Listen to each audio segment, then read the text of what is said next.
Hello everyone, this is Sonic Fiend, and today we are going to take another crack at ranking, this time for the SPECs of the TCG, the Pokemon Trading Card Game standard format. I have here a list of every SPEC in the game, up to and including the ones in Stellar Miracle. I think we know everything that's in that set now, which we're not getting until, I believe... I don't think we're getting Stellar Miracle until October. Definitely not in summer, because our next set is... It's Nightwalker in Japan. What's it called in America? Shrouded Fable, that's it. We're getting Shrouded Fable in August 2nd, if I'm not mistaken, and then it's legal for Worlds 2 weeks later. So yeah, we're definitely not seeing Stellar Miracle until October, but I thought, why not just add those cards anyway, because why not, right? And I have 5 tiers here. Unplayable, it's not worth anything. Has potential, probably more niche than anything. I might change that to niche category. Useful, it says what it says in the tin. Just, It's probably best in one type of archetype, but it's really good in that archetype. Pretty good. Play these if you don't have anything else to play. They can't really do you any wrong. And then top two being the ones I think are going to be in the meta, that are going to be in the most decks all across the board. Except for decks that really need this particular aspect to do stuff. And let's hop right in. I'm not going in any particular order, but we could start with the Great Big Tree, which is in Stellar Miracle. This is the first, or excuse me, this is the second, actually, SPEC Stadium card. And it reads, once during each player's turn, that player may search their deck for a Stage 1 that evolves from one of their basic Pokemon in play and put it onto that Pokemon to evolve it. If they do, they may then search their deck again for a Stage 2 Pokemon that evolves from the Stage 1 and put it onto that Pokemon to evolve it. Then that player shuffles their deck. You can't use this card to evolve a basic during your turn or Pokemon else put into play that turn. So, has potential for sure. I have no idea what actually wants to run it, however. Something to note is that it clearly states that it evolves from the deck, not from the hand. So any Pokemon that has effects that come active, once they hit the board from the hand, like Charizard is the biggest example of this. Charizard can't proc its, what's it called? Infernal Rain ability to accelerate 3 fire energy from the deck, because it wasn't played from the hand, it was played from the deck. That's a very important distinction to make. Because if it didn't have that distinction, then, oh my god, that deck would actually be insane. But beyond that, I could see some decks running this. I think anything that wants to run Baxcalibur can get away with this. Greninja can also use this pretty well. Dragapult as well. Pidgeot, if need be. Yeah, there are quite a few use cases for it, but whether or not it's worth giving up the A-Spec is to be determined. Alright, so next we have, I believe that's a Legacy Energy. So, let's take a look. I'm pretty sure I remember what it does, but I want to get the effect reading anyway, just to be super sure. Legacy Energy. As long as this card is attached to a Pokemon, it provides every type of energy, but provides only one at a time. So it's a rainbow energy, effectively. If the Pokemon this card is attached to is knocked out by damage from an attack, that player takes 1 fewer prize card. This effect of Legacy Energy can be applied more than once per game. So Legacy Energy is currently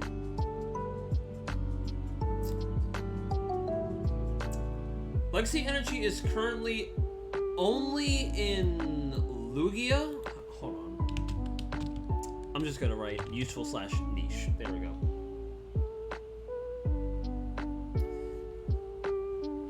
So Legacy Energy is used primarily in Lugia because at the moment, since Chino is their best attacker, it's a stage 1 prizer that does a lot of damage for as many special energies attached to it. Archeops obviously accelerates special energy from the deck directly. You know, get that whole rigmarole. And Lugia is not a bad deck, not at all, I don't think.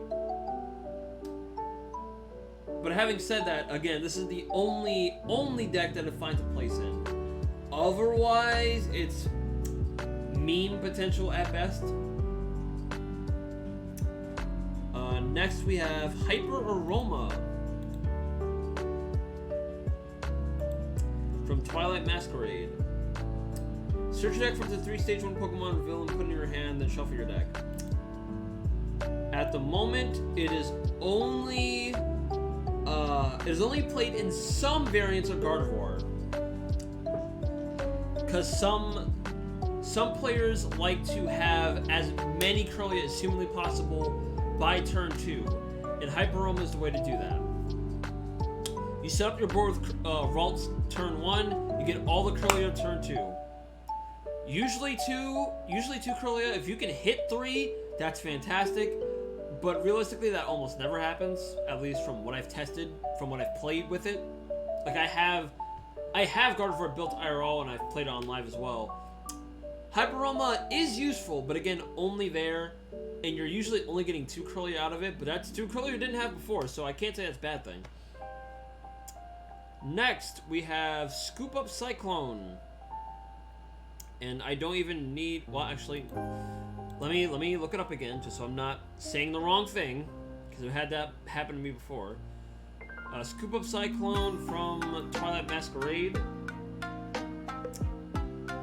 is actually in a Team Plasma set first, but, you know. Okay. Put 1 Pokemon, all cards attached to it into your hand, just straight up. So it's stronger than Scoop Up Net, stronger than Penny, stronger than Professor Turo. It's useful. I won't say there's not a niche for it. Like, I have Scoop Up Cyclone IRL.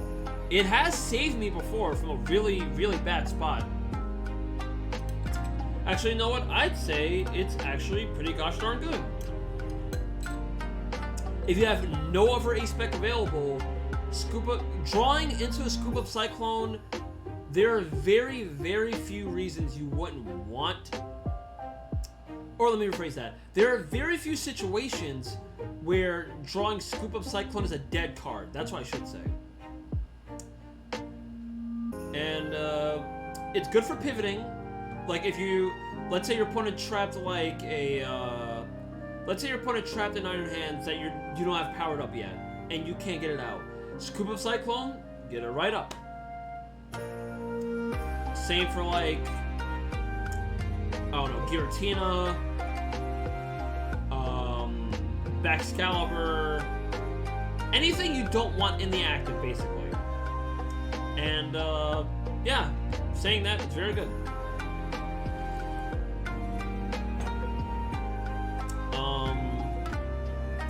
Next up is the Survival Brace.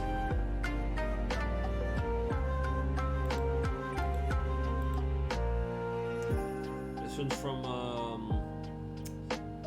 this is also in Masquerade? This is Crimson Haze. No, yeah, try Masquerade, I'm bugging myself out. Okay, Survival Brace.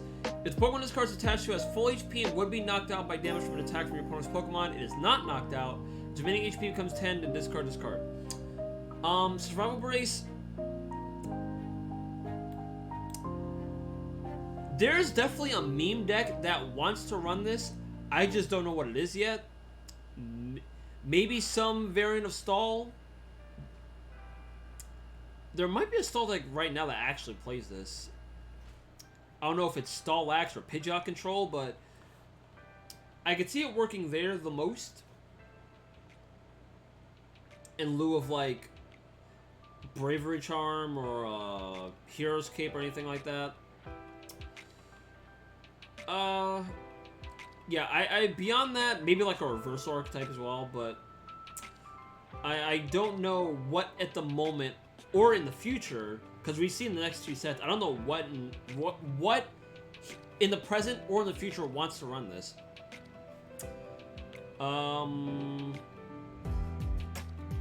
Next, I'm gonna save that for. I'm gonna save the next one for later. Next, we have the Awakening Drum. The Awakening Drum, I don't have to look this up. I know exactly what it does. For every ancient Pokemon in play, you draw a card. I will look up the set. I think it. I'm pretty sure it's Temporal Forces. Yes, it is. First SPEC ever opened from a pack, actually. Yeah, so drawing is good. It's only useful in it's only useful in an ancient package, obviously.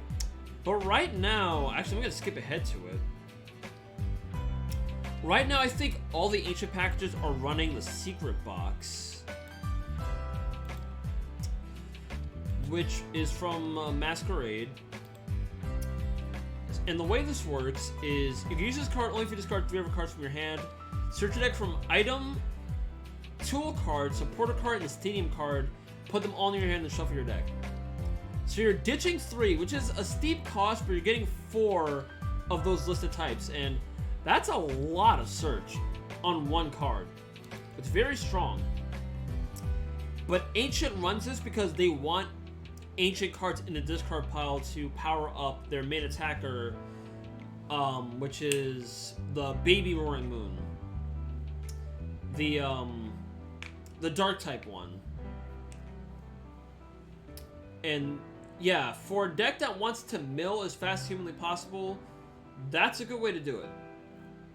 That said, I still think Ancient Drum is good. I think it's a good card, but again, only in ancient packages.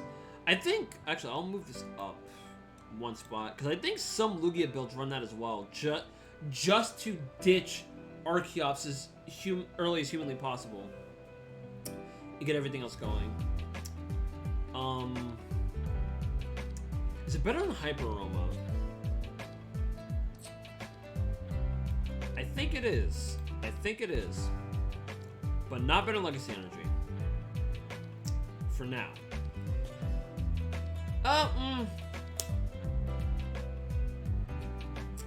You know what? I think it's top of niche for now. For now. Just because it has a more general use case. Legacy Energy is only good in Lugia. This is only good in Gardevoir at the moment. And this is only good in ancient packages. Technically, any deck could use that, but I don't know what else would want to run it at the moment. Next is the Hero's Cape.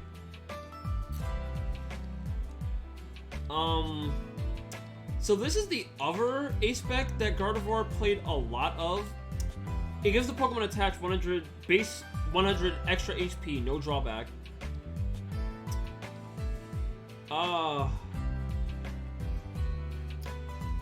I think there's some Palafin EX builds running this, but beyond that, I think Gardevoir players have weaned off of Hero's Cape in favor of Hyper Aroma and one other card we'll get to later. Saying that,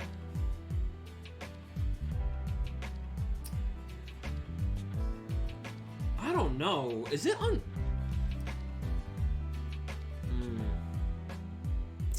I'll put it as potential. It's not unplayable.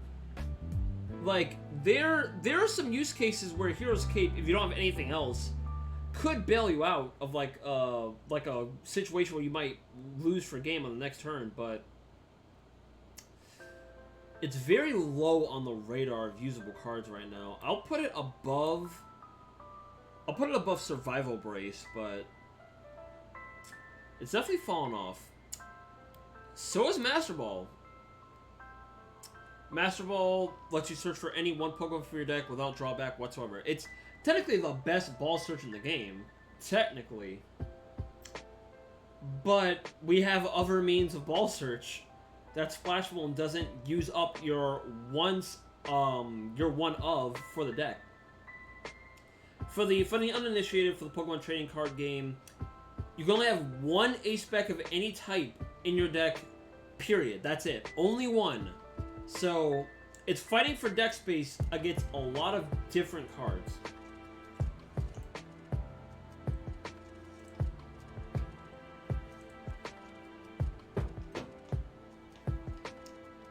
Having said that, Master Ball,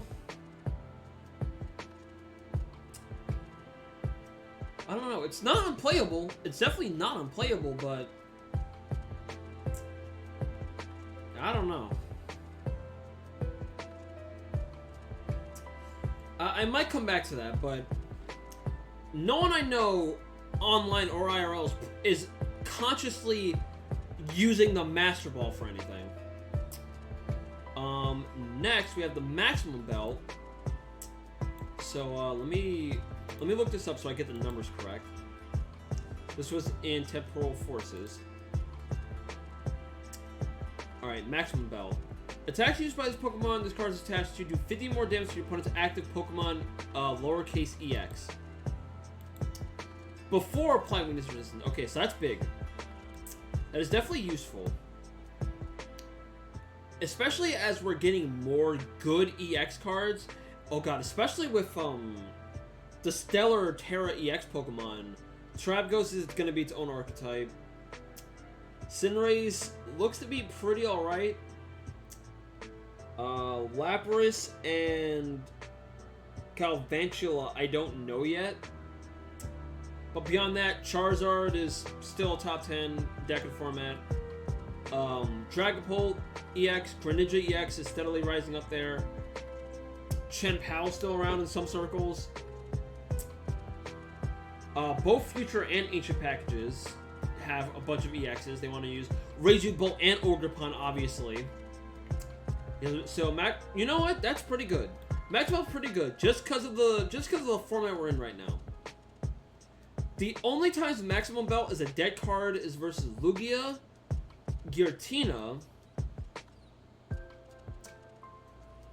and Regidrago, I want to say. And even in Regidrago, you can boss something up, because they do need Ogerpon to get going. So yeah, so there's a use case there as well. All right, is it better than Scoop Up Cyclone? Maybe not. We'll see. I might come back to that. Next is Legacy Energy. It's funny, Legacy Energy used to be unplayable. Now it's pretty good just because of Dragapult. Let me just make sure I have it right.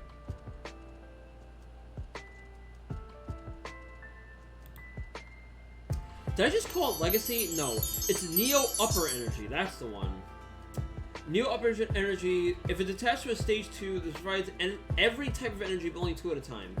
So it instantly powers up Charizard, though Charizard doesn't need it. It powers up Dragapult, that's the big one. Who else wants to run it? It is mostly Dragapult, if I'm being completely honest. Greninja could use it, technically, in addition to a water energy, but it probably doesn't need it. I'm blanking on the rest. Raging Bolt can't use it, yeah. Yep, I'm not thinking of anything else. So yeah, I'll just leave it as we'll put it bottom is pretty good, because Dragapult is a very, very good deck. Make no mistake. It didn't perform as well as people thought it did at NAIC, but it is still a very good deck. Next, we have our first unplayable card. This is the... What is it, like the Burn Paralyzed Laser? What's it called? Dangerous Laser, that's what it is. Dangerous Laser. Your opponent's active Pokemon is now burned and confused. There was a much more toxic version of this card called Hypnotoxic Laser way back in the day, where it poisoned the Pokemon and you flip a coin if heads to also put it to sleep. But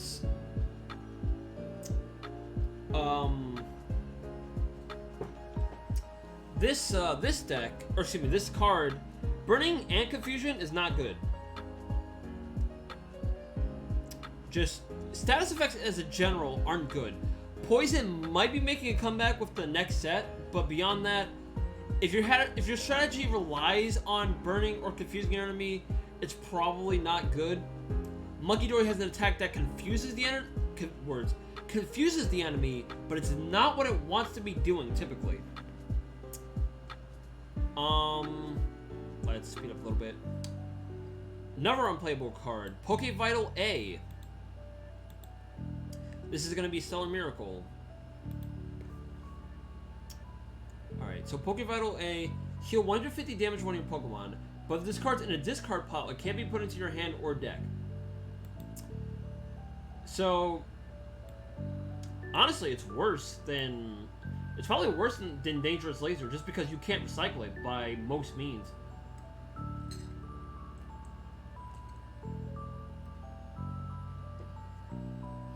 So, by most means,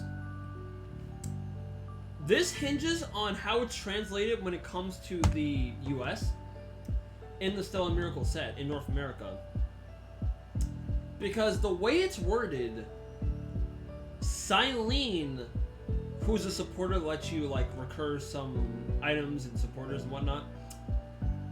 The way it's worded, Silene may be able to recover it because it's not shuffling to the deck, it's putting to the top of the deck.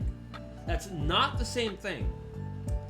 But that's definitely going to require like a ruling by like actual judges to see if it can be brought back that way. If the answer is no, then it's the worst SPEC in the game. If the answer is yes, it's still probably the worst one. Because you need Silene to actually get it out of there. And like a Pokestop can't recover it either. Because it has to recover from the discard pile. And this card clearly states it can't be recovered from the discard pile by any means. It's your hand or deck, I should say.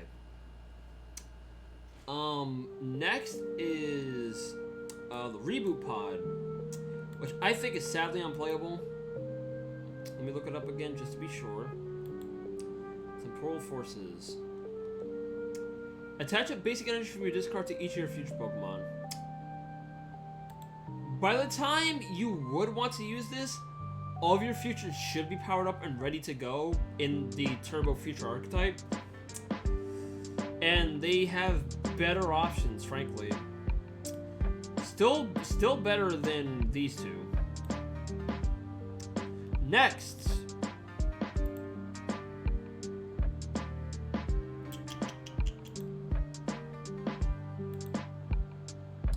We have the Sparkling Crystal, which I completely forgot what this one does. Alright.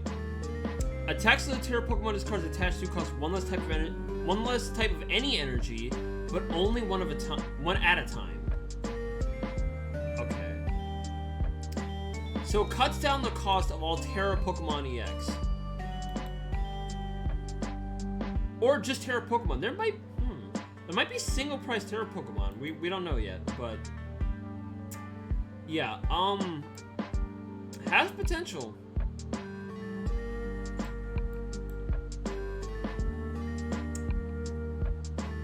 Is it better than Survival? Well, no. I don't think it's better than Survival Brace yet, just because we don't know what Terra Pokemon EX are coming past the 4 that have been unveiled publicly. Next is the last one from Stellar Miracle is another stadium. This one being this is Neutral Center. Prevent all damage done to all Pokemon in play that don't have a rule box from attacks used by Pokemon EX and Pokemon V. So, I like that it's future-proofing, but unfortunately that means it's a great tool for stall. And in saying that, I'm going to put it at the bottom of niche just because we don't have it yet. I don't know how much play testing has been done with it yet. And I'm not going to be the one to do it because I don't play stall. But yeah, if you can... The thing is, right... Oh, wait, let me even read this. There's a clause. If this card is in the discard pile, it can't be put into your hand or deck. So same thing as Pokevital A. So, here's the thing. It's very not good because anything can bump it and you're not getting it back. You can replace it on another stadium, you can lost vacuum it. There are a number of ways to get it off the board once it's on there. Some attacks do this as well, like Lugia, Roaring Moon EX with his Calamity Storm, also discard stadiums. Pidgeot, I believe, does it as well. Here's the thing, though. If you can guarantee that your opponent has no means of bumping the stadium, and their deck usually runs EXs as their main attackers, getting this down at the right time in a stall deck wins you the game on the spot. But beyond that, it stays there. And that leaves us with our last two. The top two SPECs in the game, I believe, are Prime Catcher. Prime Catcher is Guzma on crack, because on an item card it lets you boss up, which is the act of bringing your opponent's bench Pokemon to the forefront, and then switching your own right after that. Which is very powerful. People have searched this to win games immediately. Or close out games, I should say. People search Prime Catcher to close out games, and even if they don't, sometimes it can disrupt your opponent by getting a crucial KO when they weren't expecting it. And there are a lot of ways to search this out as well. Arven searches it out, Pidgeot EX does it, Greninja can do it in its own archetype. Lots and lots of ways to get it out. Irida as well, for all waters. But I believe the best SPEC in the game, without question, I think is the Unfair Stamp. So let's pull it up. The Unfair Stamp, which was introduced in Twilight Masquerade. You can use this card only if any of your Pokemon were knocked out during your opponent's last turn. Each player shuffles their hand to the deck, you draw 5 cards, your opponent draws 2. So it's Roxanne on an item card, you draw 1 less card, but you can't search this out. It is very easy to search, the same way you search Prime Catcher. And unlike Prime Catcher, which is very good for closing out games, Unfair Stamp can win you the game on the spot. Because if your opponent has no means of drawing, or getting a draw engine, or getting what they need after getting stamped, they probably can't get their resources back. And at that point, you're free to do whatever you want with the 5 cards you drew. And it's usually, usually something good. You don't draw 5 unplayable cards. You're getting something out of it regardless. And there are very, very few decks that probably don't want Unfair Stand. You can still make a case for Prime Catcher, I think.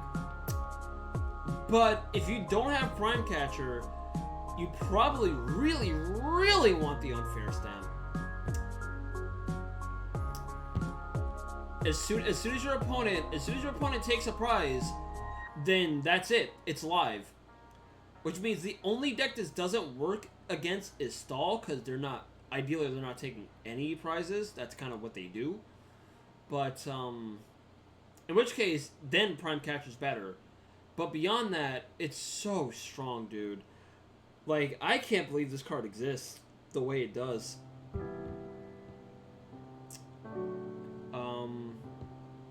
Alright. Having said that, that's going to be end of the SPEC tier list. I'm going to rummage through this again real quick. See if there's anything that needs changing.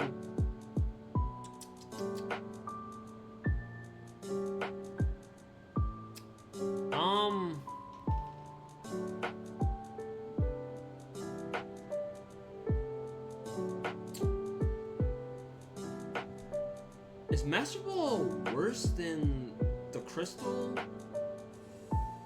I don't know. It's definitely not unplayable, but like, I think you play Master Ball only if you have none of the above that can be used in a deck.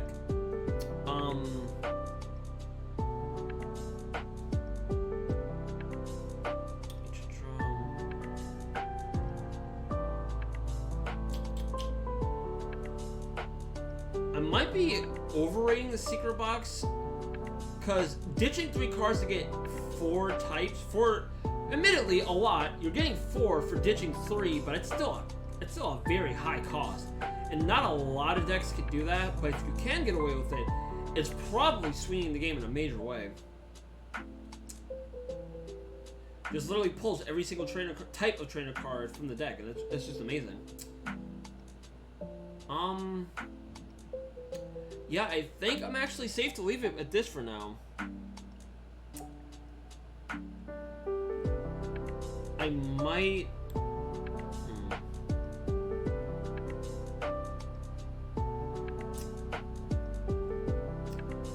I feel like I can... yeah. I feel like I can talk myself into putting Max Belt as 3rd on any other day.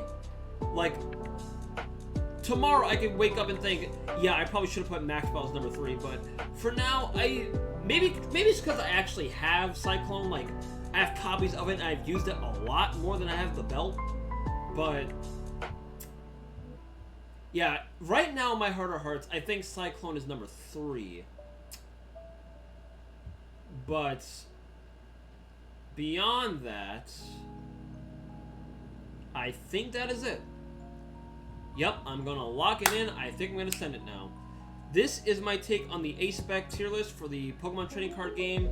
Standard meta as of July.